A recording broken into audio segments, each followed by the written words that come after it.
Students अब हम solve करते हैं question number 9 exercise 12.1 heroes formula book RD. Sharma class 9 से स्टार्ट करते हैं क्वेश्चन को पहले पढ़ लेते हैं। The length of the side of the triangle are in ratio 3:4:5। एक आपको त्रिभुज दिया हुआ है तो और उसकी भुजाओं का अनुपात क्या दिया हुआ है 3:4:5, यानी आपको रेशियो में दी हुई है 3:4:5। ठीक है, ये क्या है उसकी डायमेंशन की रेशियो दी हुई है। ठीक है, एंड इट्स पैरामीटर इज 144 और उसका परिमाप क्या है आपको 144 दिया हुआ है।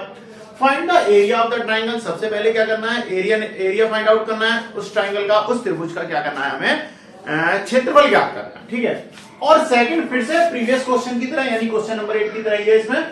And the length corresponding the longest side, तो लॉन्गेस्ट साइड के कॉरस्पॉन्डिंग उसकी क्या निकालना है एल्टीट्यूड फाइंड आउट करना है, यानी परपेंडिकुलर साइड जो है उसकी परपेंडिकुलर निकालनी, करस्पॉन्डिंग हमें क्या निकालनी है उसकी हाइट निकालनी है, यानी ध्यान दीजिए एल्टीट्यूड। ठीक है, सबसे पहले डायग्राम बना लेते हैं।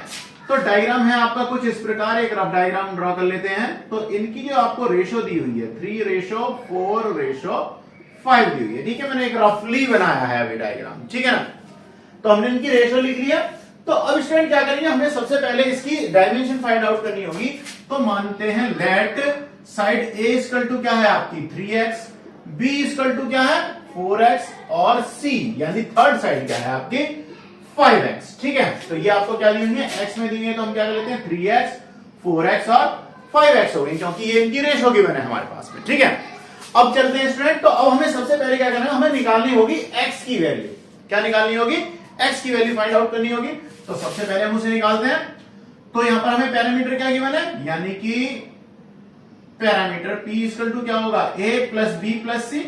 ठीक है, तो यहां से क्या है आपका 144 है इसका parameter equal to 3x plus के 4x और प्लस के 5x।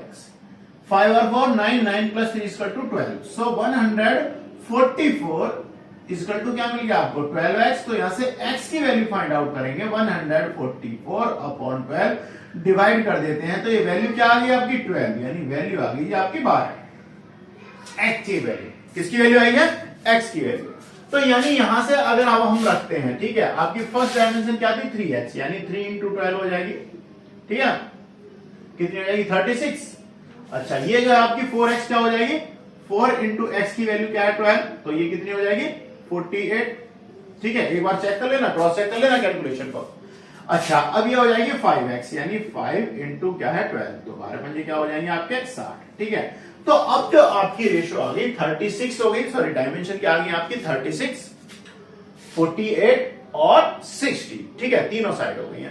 तो 60 क्या है आपकी लॉन्गेस्ट साइड है, क्योंकि आपसे क्वेश्चन में बोला हुआ है केस जो आपको कॉरस्पॉन्डेंस जो उसकी हाइट फाइंड आउट करनी है, यानी जो परपेंडिकुलर जो निकालना है या एल्टीट्यूड जो आपको फाइंड आउट करना है किसके लॉन्गेस्ट साइड के अकॉर्डिंग निकालना है कॉरस्पॉन्डिंग। तो लॉन्गेस्ट साइड कौन सी हो जाएगी आपकी 60। तो यानी इस वाली साइड पर आप क्या करोगे इसका परपेंडिकुलर या एल्टीट्यूड फाइंड आउट करोगे। तो ए बी सी, और इसे क्या मान लेते हैं अब हम 5x नहीं लेके चलते, क्योंकि अब तो हमें इनकी वैल्यू पता चल गई है डी हो गई। ठीक है ना, तो ये कितनी हो गई आपकी 36, AC होगी आपकी 48 और BC होगी जी आपकी 60। ठीक है, अब हम हीरोज फॉर्मूला अप्लाई करने वाले हैं। तो सबसे पहले हमें क्या करना होगा, इसका एरिया फाइंड आउट करने के लिए हमें S की वैल्यू चाहिए, यानी सेमी पैरामीटर। तो सेमी पैरामीटर निकाल लेते हैं। तो S इक्वल टू क्या हो जाएगा पैरामीटर, यानी 144/2, इससे मैं डिवाइड करता हूं तो क्या हो जाएगा 72। तो S की वैल्यू यानी सेमी पैरामीटर जो आपको हीरोज फॉर्मूला है यानी एरिया फाइंड आउट करने के लिए चाहिए होता है, तो हमने S की वैल्यू निकाल ली है, क्या बन गई है 72। ठीक है, अब करते हैं ये area of triangle equal to formula note कीजिए S minus A first side, S minus B यानी सेकंड साइड और S माइनस सी। तो S की वैल्यू क्या है 72। अब 72 माइनस ए यानी फर्स्ट साइड क्या है आपकी 36, फिर 72 माइनस सेकंड साइड क्या है 48 और फिर थर्ड साइड 78 माइनस के 60। ठीक है जी 72। अब देखिए 72 में से अगर हम 36 माइनस करते हैं तो क्या बचेगा 36 ही बचेगा, तो 36 हो गया। सेकंड क्या हो जाएगा 72 माइनस 48 करेंगे, तो 72 में से अगर मैं 48 माइनस करता हूं, ठीक है ना, तो क्या हो जाएगा देखिए, अगर हम इसमें से करते हैं तो 12 में से कैरी हुआ तो क्या बचा आपका 4 और फिर क्या बन गया 2, 24 हो गया, ठीक है। और फिर 72 में से करते हैं तो क्या बचा 12।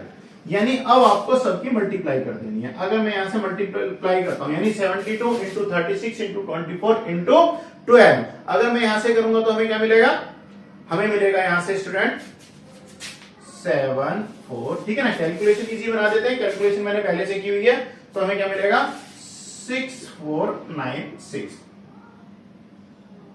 7,46,496, ठीक है।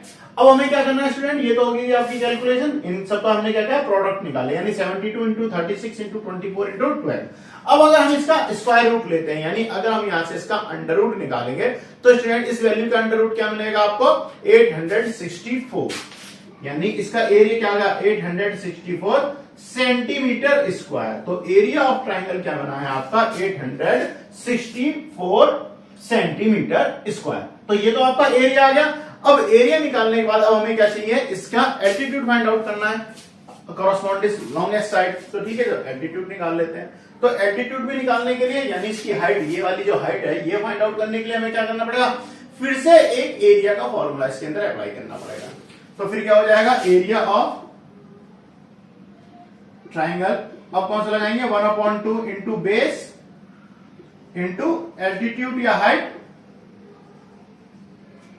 ठीक है। तो एरिया तो अब हमने फाइंड आउट कर लिया, एरिया क्या है 864, तो यहां से हम 864 रखेंगे, 864 इक्वल टू 1/2 इंटू बेस क्या है, बेस क्या है हमने माना था लॉन्गेस्ट साइड, यानी क्या थी 60, तो क्या हो गया जी 60 इंटू एल्टीट्यूड फाइंड आउट कर रहे हैं, हाइट तो मैं यहां पर h मान लेता हूं।